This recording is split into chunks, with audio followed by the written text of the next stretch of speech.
Listening to this podcast right now! Do you want to hear a fucking podcast about anything and everything? Yeah. Like movies, music, television, and more? Oh my god. Well, you've come to the right place. Yes. Subscribe to Journey into Comics Network, and you get Podcastrophe, hosted by me, Yes. Dick. Why not throw a couple bucks to the Patreon? It's your choice. Yeah.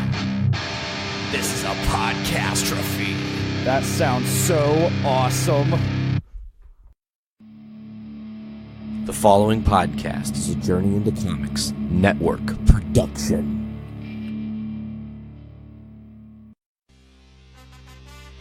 Give us any chance, we'll take it.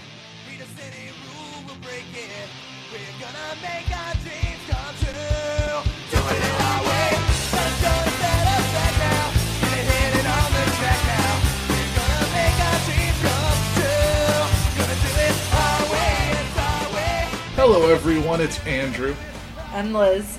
and welcome back to Adulting Ain't Easy, a podcast we came up with a few weeks ago, and now you're on episode 1. We made it through the pilot, and you liked it, which is exciting. Yes, no kidding.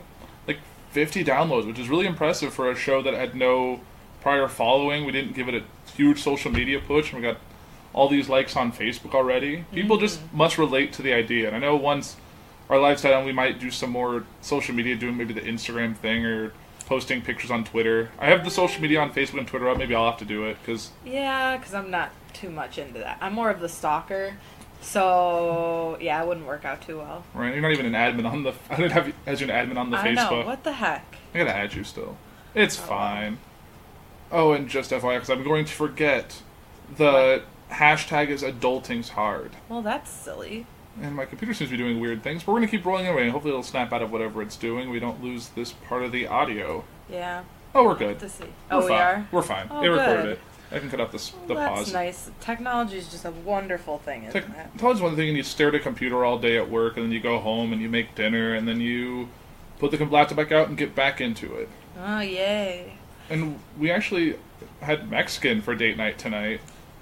Yeah, so normally, I mean, I don't know what you do for lunch, but normally we have, at my house, since I still live at home, we do home-cooked meals almost every night of the work week. But when I come here, it's a little different. Yeah, usually, depending on how the week is, 'cause we get together at least once a week at night after work and do date night, do dinner, and then watch our shows or watch a movie or whatever we end up doing. And now we're recording episodes. Yay, date night. But for this week, since I had time and it sounded kind of good, I decided to do Mexican. So usually I get the frozen taquitos from the grocery store just because I don't feel like making taquitos.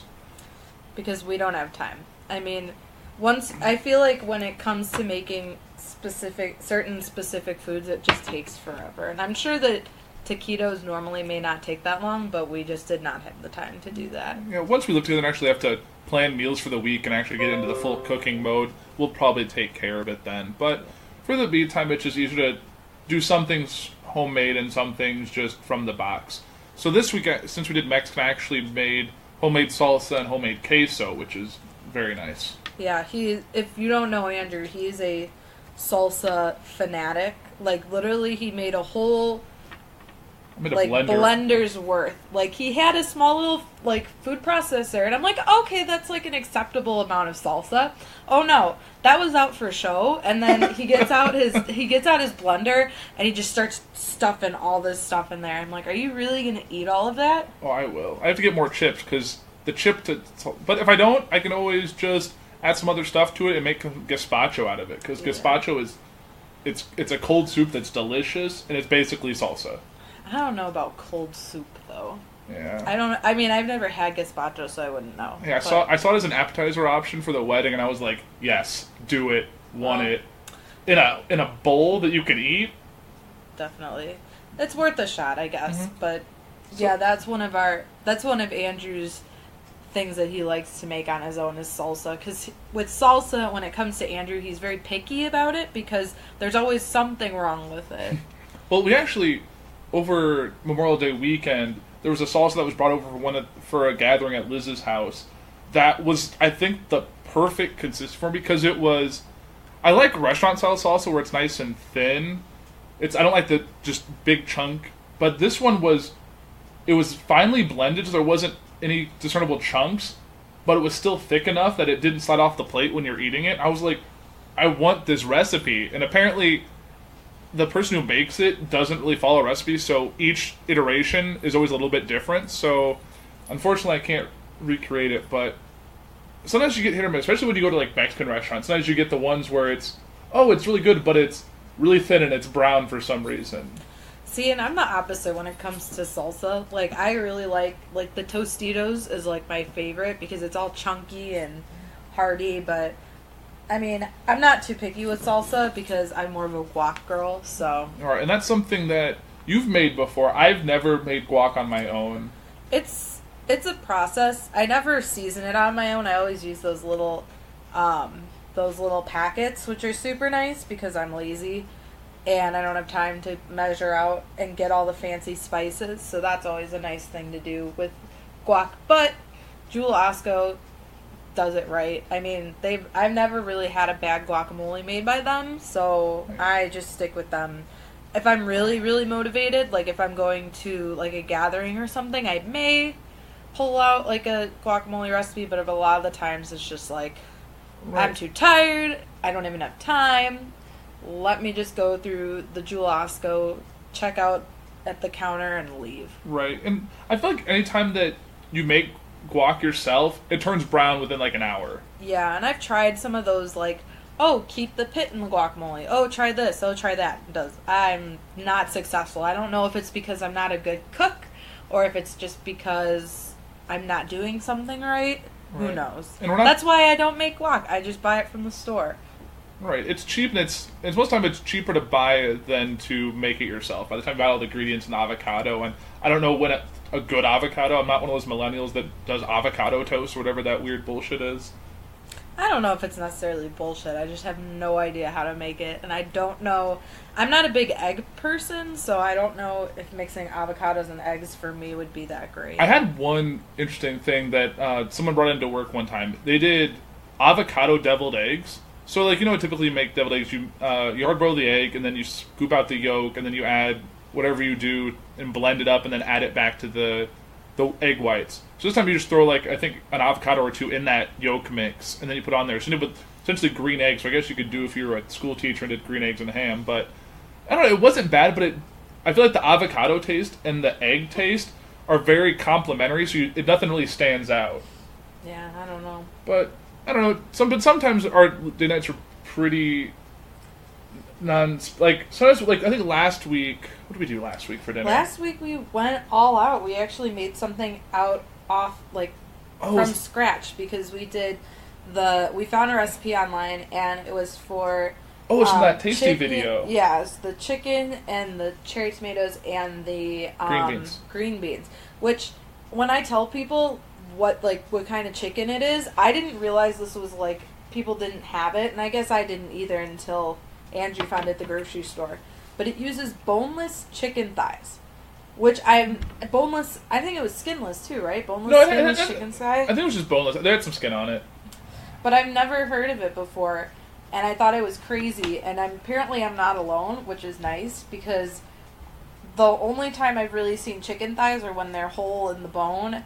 So it was kind of interesting when Andrew brought out these boneless. Right, you I definitely didn't know what was going on. I was very confused for a second. Yeah, definitely when you're at the grocery store, it is kind of still known. Like when you're cooking it, it kind of, I feel like they just rip the bone out of it because as you're cooking it, it kind of because you just put some oil in a pan and then just cook it, and it starts to kind of unroll it a little bit because it kind of has shaped around the bone it was in. So as you cook it, it kind of opens up and it allows you to get kind of butterflied almost. But it worked out pretty well. It worked good. You cooked it all in shifts, so you cook the chicken, you set it aside, you cut it up, then you add, I think you just add a little bit of water and the green beans back into the pan that has the chicken grease and everything left over in it. Let that cook for a minute. You chop up the tomatoes, you add the chicken and tomatoes back into it, and you cook it until the tomatoes kind of burst a little bit so you can get some more of that flavor, and then you just spoon it on, add some seasoning, and then put it onto a plate, and you're good, and it was delicious. You just gotta make sure you gotta get the green beans so they're not super crunchy, because you gotta do fresh green beans, not from a can or frozen. I guess, so if you had to rank that recipe out of some of the others that we have done in the past, would you rank it as like an easy, a medium, or like very hard? In terms of like cooking skills needed for It's relatively easy, because I'm not a great cook, and I feel like a lot of it's going to change just because right now I'm stuck with the certain size kitchen I have, which I have very little counter space, and you can't really cook a lot of things at once. There's just not a lot of space because the oven's against one wall, and you don't have a whole lot of room to work, so you can't really use a ton of the burners at one time. So it's just a little tricky to keep all the things in motion. But for what we had access to, it was relatively easy. You just gotta do a lot of prep. You gotta cut the green beans, all the ends off. You gotta cook the chicken and then set it aside and make sure the dog or cat doesn't get it while you're cooking other things. And had you help me by chopping the tomatoes, and it's just a process. But it's not bad. We've done things that are more complicated. Yeah, I'm trying to think, what do you think was probably the hardest thing that we've made out of, because we try to experiment like at least twice a month with new recipes in terms of like cooking something from scratch, because generally we're not super busy on our Thursday date nights, but sometimes the week can kind of get away from us, and all we want to do is either go out or get some easy microwave or oven stuff. I think the one thing that's it's just a kind of hard for me is when we do the crescent chicken, because you have to get all that stuff and then get the dough, and you have to wrap it around there, and then put the sauce in the pan. It's just a lot to try and get the right dough and get the dough to seal up right so it doesn't just fall apart. See, I kind of disagree, because I think one of our harder meals that we've made is when we've had to make our own pizza dough and then figure that out. Oh, I forgot about the pizza. We've done it a couple times. We've given up on, because we've done get the dough from the can. We've done the powder where you have to add the water. It's like and a Betty Crocker thing. Not worth it. It's super hard to it's very sticky, so it's hard to, if you're going to put it in a cookie sheet, to actually spread it out. Mm-hmm. And it was just not fun. It's so much easier just to buy the ready to go, slightly baked pizza crust, and then just put all your ingredients and stuff on it and then bake it. It just saves a lot of time, because we've done it with the own dough, and it makes small pizzas. We've done the rectangle pizza. It's just, I'm a big fan of not making dough. I think there's got to be a good recipe. I think all the prepackaged stuff we've gotten just hasn't worked out. Well, and if we wanted to do real pizza dough, I feel like we'd have to have a lot more time, but I don't. Yeah. I mean, in the time span that we have, we don't really like to eat super late. We're kind of going into our old lady and old man phase, where we're let's eat at 5, and that was today. Because I don't know, it might just be me, but I eat lunch at 11 a.m., which is uncommon. But I go to work early, so I eat breakfast. If I eat breakfast at 5:36, so I'm hungry by the time 11 o'clock rolls around. I eat lunch, and then I'm hungry again at 4 o'clock. So I want to eat dinner a little bit earlier. But on weekends, we're not like that. It's just during the week we're early dinner people. Well, when we're together, because usually with my family, it's we eat at 6 or 6:30, because that's when my mom gets home. And what's actually interesting is that my dad actually cooks. It's not my mom, because my mom works later than my dad, and it's been like that for me since I was little. So it's kind of an interesting tidbit, because you don't really hear a lot of dads cooking unless it's on the weekend, and even if that, they usually cook on the grill. I know I'm being stereotypical. It's very fifth. It's a lot of people still do it the old way of the wife, even though that most women or most wives work, it's a joint income household. Women still predominantly cook. My mom cooked when I was still living at home. Growing up, my mom cooked all the meals because she was a teacher. She would get home before my dad would. But since, when I was living at home right after college and my dad had retired already, my dad cooked all meals because my mom was still working. And my dad loves to cook anyway, but he's pretty much relegated. He would cook breakfast and food on weekends, but he took on the full-time cooking duties after he retired. But I feel it's just the cycle. Sometimes either partner is better at cooking than the other, or has more time available to do so. Yeah, that's true. I don't know. I feel like we kind of switch off. But it'll be interesting once we move in, which will be soon. Yeah. Next time we record, we'll have a new place. Right. That'll be... And yeah, probably this might be the last time we work. Well, probably not. We'll probably record at least one more time from the apartment before we settle in, because I still have to pack all the rest of the apartment up, which is... It's starting to look a little skeletal. There's a lot of... All the movies are packed up, all the books are packed up, and there's just piles of Office Depot boxes against one wall that the cats think is a new play set up for them, which is pretty entertaining. Luckily, we don't have to cook food for the animals, because I feel like that'd be a whole other can of worms. So props to people who actually do that. They make... have you seen... I know that... The people cook, chicken and veggies for their dog, every meal. I'm like, that's really nice of you, but I also would not have the time or the money to do it. I mean, I love our animals. It's just the fact Kibble that... is perfectly fine. We give them table scraps. It doesn't matter. They don't know the difference. Max got a taquito and a chip today, or a couple chips. I'm fine with giving dogs table scraps as long as you give them stuff that they are able to eat, and it's not in abundance. Yeah, because it's funny because with Max and my dad likes to snack on the deli cheese, so he goes to the deli drawer and he pulls out the cheese, and Max is right there and he knows exactly what my dad has. And then he sits there and begs, and he knows that he'll get a piece of cheese from my dad. Yeah, and he does that every time my dad goes to the fridge. He just makes an assumption that he's getting cheese, and usually 9 times out of 10 he calls it, because at least either he'll hear the fridge door open or he'll hear the bag of cheese get pulled out, and he's like, I know exactly. He's attuned to that sound. Mm-hmm. Someone could break into the house, but he'll know the cheese plastic bag sound better. Yeah. But it's pretty. It'll be interesting. But yeah. He did the same thing. I pulled the cheese out today when I was making it for the queso, and he was like, cheese. And I was like, fine, you get a half a slice. Yeah, speaking of queso, you've made a couple different kinds of queso as well. You've kind of experimented with different ways of making it, right. too. There's a recipe that I've kept bookmarked in my phone that it's a white queso that it's just pepper jack cheese, cream cheese, sour cream, whole milk, Rotel, tomatoes and green chilies. And that usually works pretty well, and you heat it up and But I've done yellow cheese before. I know a thing that my mom always made that I don't think I've actually made it here, but it's always good. It's just not the healthiest thing. Is it's just we usually used to do it on snack night. It was chili no beans from a can and then cream cheese. So it's literally not great for you, but it's delicious on a chip because it's thick and it's. You get all the stuff from the chili no beans. It's usually really good. But I haven't made that for you. But you're not the biggest cream cheese person.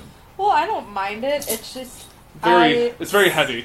Yeah, and my aunt makes something similar, except that she puts Chihuahua cheese on top of. Ooh. So it goes the layers are, I believe it's cream cheese, chili no beans, and then the Chihuahua cheese. And usually at family functions, is that the taco when she dip? makes when she makes it, it's gone in probably the first 15-20 minutes that it's out, it's gone, because people my grandma and my great aunt will hover by it, and they'll just wait till it's cool. eat. And so will I. So I'm not completely. I've actually learned something while we recorded this, because I actually thought there were beans in it, so I've always steered away from it. Now I know if there's no beans in it, so now I'm gonna have to get some more. But usually by the time I want it, it's been picked over and gone. The full big 9x11 pan is just cleaned out. Yeah, 5 years later, nice job. 5.5. It looks it's because when cream cheese and the chili no beans settle, it looks a little bit like refried beans. I always thought it was refried beans and stuff and cheese, but apparently I've been mistaken for 5 years. You've been missing out on it, man. But she hasn't made that in a bit. So we started Weight Watchers. My mom and I and my aunt all started Weight Watchers, so I'm sure she tried it at one point and looked at the points values attached to it and was like, oh, nope, that's not something I want to do. Even probably with the 1/3 fat cream cheese they sell. It's still a lot of points, I'm sure. But there's certain, I don't know, low-fat stuff that just tastes awful. I remember, so this is my second time on Weight Watchers, but the first time I wanted, a low-fat ranch, and I was like, found, a Kraft low-fat ranch. Terrible. Do not do it. I don't care how much weight you're trying to lose. That stuff tastes like paste. Go get any other salad dressing. Go to vinegar and oil. Anything else. But do not get low-fat ranch. It is absolutely terrible. It's literally they put glue with some specks of pepper in it. It's terrible. Like, don't do it. Don't waste your money on it. It is not worth it. It's like how, well, at least for me, it's like I did Weight Watchers when you did it the first time. I didn't do it the second time. But it's like when you try and go to the diet soda, and then it's so much, so at least in my opinion, it's so much worse. But like the Dr. Pepper 10, which I actually really like, just it tastes almost the same as regular Dr. Pepper, enough that I'm like, this is fine. But Diet Dr. Pepper tastes awful by comparison. I don't know how 10 calories can change the taste that much. But see, I don't agree with that. I really like the Dr. Pepper. It's the sweet one. It's the sweet.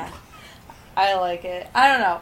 I like diet soda. I know it's bad for me, but I need that caffeine boost. Well, you like that Coke Zero Sugar, because I know they got rid of Coke Zero, but they got back, now it's Coke Zero Sugar. I don't mind. I haven't had it that much since they've changed. I usually, if I have to get like some sort of pop, I usually go for a Diet Coke, because it's most readily available anywhere. So I can't go to like a I don't know, like a restaurant and be like, oh, can I have some Diet Dr. Pepper? They're going to be like, no, we don't have any. The diet they have is like Coke and that's it. Or Pepsi. Coke, no Pepsi. Pepsi, no Coke. That's an age-old debate, which I really, with regular Coke and regular Pepsi, I'm fine either way. It doesn't bother me. But I feel like the diet, there's more of a spectrum with people. So people are like, only diet, like your mom used to be big on, was it Diet Coke? Yes. Or no Pepsi. So she's kind of gone through cycles. So sometimes, like, for a long time she was on the Diet Pepsi streak, and, like, and I think it was when the Diet Pepsi used to have, like, it was light blue, and it had, like, a little water, like, almost looked like water droplets or condensation. I know that one, yeah. And I don't think they do it anymore, but we haven't had Diet Pepsi in the house for a long time. But that was her for, like, a majority of my childhood. Like, that's all the pop we had in there, and I've absolutely grown to hate Diet Pepsi, because it's like, that's all we drank. Like, if we wanted pop, it was Diet Pepsi or nothing. Well, because your mom's wasn't really a coffee or a tea person, at least for the first part of our relationship. Mm-hmm. Before she got on the tea kick. And then it's been pretty good on it, because she was probably drinking a 2-liter a day. Yeah, but she's better. I think it's almost been a year since she's had a Diet Coke, which I'm really proud of her for that. Mm-hmm. She's gone, but now she's on the, she doesn't like hot tea. She likes iced tea, so she makes it with the Keurig, and she makes, like, it's funny because she has almost, like, 2 containers of it. She has one that she drinks out of, and then she makes, like, a bigger, like, she has, like, a little, what are they called? Like, a Yeti that's filled with more tea, so as the day goes on, she can open up the one that she's drinking out of and pour the Yeti in there, and then it's, like, this big cycle, and it's kind of funny to be home and watch her do it, but... I wonder if she does it at work, too. I don't know. I don't really know what her, like, I don't know if they have, like, a Keurig or anything, or if she just brings, like, her Yeti to work, and that's what she does. I don't know. So I know at my work we have, like, our boss likes Keurig coffee, so we have a Keurig with all the cups, and there's, like, hot cocoa options, and there's, like, tea, and then tea bags, and the normal coffee, and I just usually fill up my travel mug with one full thing of coffee, and it usually gets me through the day, because it keeps it warm enough that I can drink it from, like, 7 a.m. until I go home. And drink water in there when I should drink water. Yeah. But, I don't know. I'm not a big weekend coffee person. I'll do coffee at work, but if I'm at home, I will pretty much exclusively do tea. It's whatever's easiest for me, honestly. I mean, I'm glad of the invention of the Keurig, because I am terrible at the actual, like, big pot coffee thing. I've made a mess many a times at work before I ever figured out that the Keurigs were for everybody. Because I would go in, and I don't really like... We had Folgers. I'm not a huge Folgers person. I don't know why. It just doesn't sit well with me. Mm-hmm. But, like, I would leave coffee grounds everywhere. I had to, like, ask people that were older than me, that are teachers, like, how do I do this? They probably thought I was, like, the biggest idiot in the entire world, but it's just, like, I don't know, I just don't drink that much coffee to where if I bought, like, a pot coffee maker, I feel like I wouldn't use it. It would just be like, oh, we'd have 1 cup, and then it would be all gross. Right. And cold. But I usually drink a lot of my coffee cold anyway, because I'm a teacher. Right.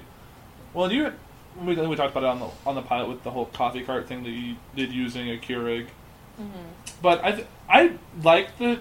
I don't do K-Cups at home though. I have a Keurig. It was a refurbished one I got at a garage sale. But hey, someone fixed it and it got it for $20 and it still works. So, but I get those little refillable K-Cups. That I just take normal grounds, fill it up, and then it makes a cup, and I just dump it out. And that way, so I feel like those K-Cups are so wasteful just because sometimes people use like 3 of those a day, and then all those are just going right in the garbage. The big plastic cups. Yeah, that's the only thing I'm not a huge fan of is just the amount of plastic you're using with Right. it. But I don't know. I guess it's like there's not really a good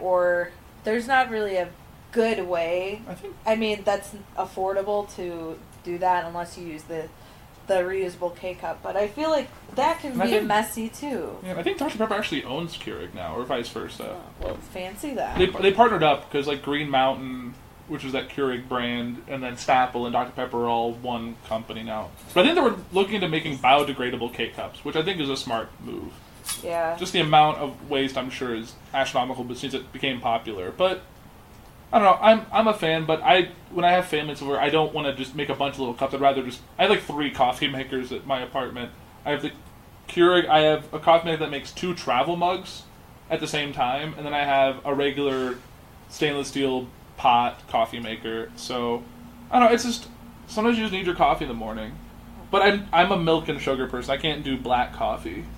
I've gotten better about the amount of milk and sugar, but I still need some kind of flavor to it. Because black coffee, especially cold black coffee, is awful.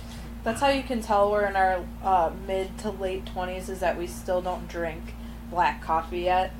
I can't do it either, but Do your parents do black coffee? I think my dad does. My mom doesn't drink coffee, but I know that for me, I've tried. I really have, because that's like the only thing through Weight Watchers that's like a 0 point, guaranteed every single time, black coffee is 0 points. And I tried. It tastes terrible. I have to have like Splenda, and I know that's probably not the greatest for me, but hey, it gets me through the day if I need my coffee. 0 calorie sweetener, it's good enough. Yeah. I know it's probably gonna, eat my insides out, but at least I enjoyed it while it lasted. Right. I like how Max is standing next to us as we're recording. Like, are you done so you can give me food? What do you think, Max? What should we do?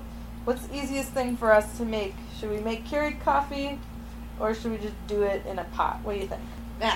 When you're by yourself, a pot's definitely not the way to go, because you'll never keep up with it. Keurig's good if you're by yourself. If you're having a gathering, definitely a full pot. But I don't know. Max, what do you think's the favorite meal that we've made? You probably like pizza. Or anything with fries. Because usually when we make pizza, we usually do fries on the side, on our little pizzazz. It's a little weird because you think, like, most times when you get, like, a pizza, you're thinking, oh, breadsticks, not really, like, fries, but I don't really mind it. I like fries. Max likes a good fry. Not off the pizzazz, though, because we did that one time, like, it fell on the ground or something, and Max got it, and then he threw it up because it was too hot. Yeah, don't eat hot. Max, dog should eat hot fries. But that was his own fault. He didn't. Also, accidentally set a fry on fire that way, because it fell behind the pizzazz, and it just burnt itself into charcoal. But it wasn't bad. I think the pizzazz is definitely a good thing to have, because you don't like to preheat oven for fries. And I don't want to get a fryer, because that's hot grease, and I have small animals. It would just be a mess. Although my mom did say that we are getting an air fryer from them, so I'm excited for that. I've heard a lot of good things from it, because I'm a nerd and I follow certain like recipe people, because it's like, well, sooner or later I'm going to have a big kitchen, or not a huge kitchen, but like a kitchen of my own, and we have to figure out meals and stuff, and it's very helpful, especially now, because a lot of, like, I've looked at my mom's recipe cards for certain things, and like some people have absolutely horrible writing, so like I can't even read it when I look at the recipe card. B, some of them are in different languages, because my grandma and my great grandma, their original language that they learned growing up was German, so they write a lot of their stuff in German, and then my grandma and great grandma on my dad's side are Slovak, so they wrote a lot of their stuff in Slovak, so it's like... Is it Slovenian? No, Slovak. Slovenian is different. Oh, interesting. So it's like, that's like the struggle that my mom has kind of went through as she was going through kind of the same things we are, but we're kind of lucky because now we have the internet and we can look up all sorts of recipes You can look it up by like the time. You can look it up by ingredient. Like it's crazy. Do you remember our worst? Lucky. Do you remember our worst cooking experience? That was probably, what was it? Was it our first year anniversary or our second year anniversary when we tried to make bread dumplings? I feel like it was. You were living. I was living in the Calendar house, so was that second year? I think it was the second year. Or, I don't know. It could have been either or. It was our first or second anniversary. That was You awful. took your grandma's recipe for how to make dumplings, as you're going to make schnitzel and dumplings and do a traditional German meal. That meal. didn't work. The schnitzel turned out okay, Yeah, I mean... and the gravy turned out okay. Well, I don't think we actually ever got that far. But the dumplings, there was stuff that was, it was just in her grandma's head that she never thought to put down because it's just, she remembered it. She's known it her whole life. She never had to write it down. So, like, we missed a bunch of key steps that... Well, I don't think break it down was, the integrity I of- don't know if we missed key steps. It's just we didn't know what to look for as to like, oh, this is what the dumpling should look, or like this is what the dough should feel like before you put it in the Right. boiling pot of water so that it doesn't fall apart. Because that was our problem. And It wasn't it- kept falling apart. And wasn't supposed to use older bread, like a day-old bread or something? Yeah, like you're supposed to use like. Yeah, you like dry the bread out a little bit, and yeah, we missed a lot of 'Cause we got- steps, and Fresh French bread and, like, breaking it off and putting it in the dough, and then it just, as soon as you put it in there, it basically, not disintegrated, but it broke apart, and it didn't make the dough stick like it was supposed to. we're So kind of- I was pretty upset when that happened, and I felt really bad because that was like my contribution to our anniversary weekend, and it completely backfired. But at least we've learned. I don't think we've made it. I think we've tried to make schnitzel since, and I think it was okay, but like not dumplings. Dumplings, leave it to the professionals with Actually, that I'm pretty stuff. sure that was our second anniversary. 'Cause I think the first anniversary was when I gave us the first half of the worst date we've ever had. Because remember I took us to the restaurant where it was a wine It bar? was a wine bar, and I wasn't 21. I was 19 still. No, you're 20. No, I was 19. Oh, yeah, I was 20. So I was 20 at a wine bar that only had, like Grilled cheese. and, lunch food at dinner time. So I sat there with my salad and was sad, while Andrew had a nice, like, Had a grilled cheese and tomato soup, and I was like, dang it, I should have gotten that. and then, luckily I made up for it because I had a horse-drawn carriage pick us up. Yeah, That was the only pretty thing that cool. redeemed it. With champagne that we had when you weren't 21 on the streets of Bloomington. Hey, they had no idea. It was fine. Hey, it was I a nice didn't little say thing, except for anything. the horse just farting during the trip. I and, don't mind. and scaring random passerbys who were just in their car and then look to the left to see a horse go by it, dark in Bloomington. But it was pretty cool. That was a fun Definitely an experience. Mm-hmm. Made me feel like a princess. Yeah, that was nice, and it wasn't too cold out because it was still September, so it was still pretty nice out. But yeah, that was probably the first time of the worst because you're just like, I remember you being like, "Do you just want me to eat anything?" I was like, "Oh, this is going horribly." Because I was like hangry too, and that's like, I don't care what people say. I think hangry is a real feeling because I turn into a completely different person if I'm hungry. Like, I just get very like crabby and snippy and just like sassy, and like I just don't want anything else. Like I think my parents have known about hangry since I was like born because I feel like they knew exactly when I was hungry because I would get all snappy. Your and- temper gets shortened a lot when you're hungry. I was such a brat when I was little. Like, sorry, folks. Like, that was... I feel bad for my parents. They tell stories about me, and I'm like, man, and I turned out this good? Holy crap, what happened? And then they laugh. Yeah. But you did. You turned out great. Aw. Gee, thanks. Yeah. That's why I got you a tub shroom. You did. You get you a nice card and then just A tub shroom. a tub shroom. Which, if you don't know what a tub shroom is, it's a little silicone thing you put into the tub that has like a mesh center and it catches all the hair so it doesn't clog up the drain. Because Yeah. Liz sheds a lot. Well, and the reason... Well, We have such were long and thick hair. Well, so we were doing our registry for the... at Bed Bath & Beyond, and I was like, we were going by all that, like, as seen on TV stuff, and I'm like, oh man, we should really put this on there, and I'm sure I was horrifying the person that we were It's like, working who are with. these people? Because I was like, yeah, I want the scrub daddy. Oh yeah, I want the tub shroom. It's like, And these she's are- like, these are stuff you put dishes and nice things. yeah, she's like, I don't think that would be appropriate for your registry. Or a vacuum. Which I'm like, who yeah, $500. put a $500 vacuum on your wedding registry? Like, no one's going to bring a vacuum to your wedding. Like, that's Or like to a the house. bridal shower. Yeah. Or a what? Or to the bridal shower. 'cause Right, That's it's- probably where it would end up. Yeah, it's just random. Should have put a squatty potty on there. Damn it. You wouldn't let me put a poop emoji plunger on there, so we can't have a squatty potty. You can go in the either. master bathroom where no one's going to go into if you really want one. That's true. I really want one. Yeah, it looks like I think we're probably at about time for this episode. We don't want to bore you guys too much, but hopefully you're enjoying the show you're listening to. And we're probably going to have an intro that we found that I think is fairly entertaining.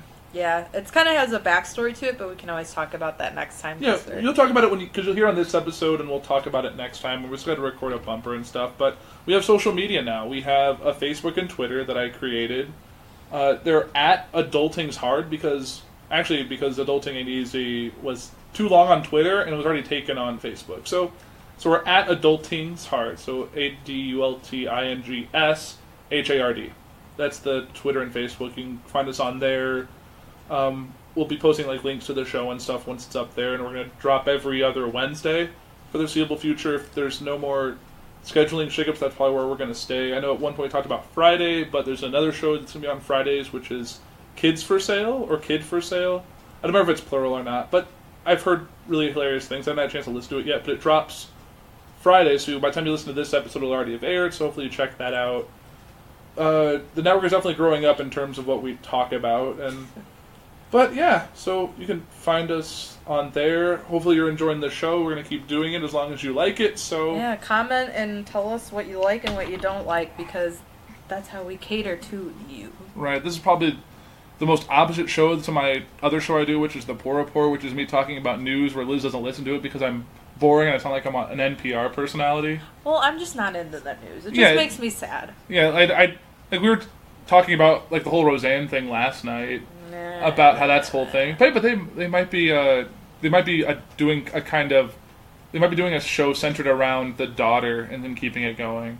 But I don't know. We'll see what happens. TV is weird.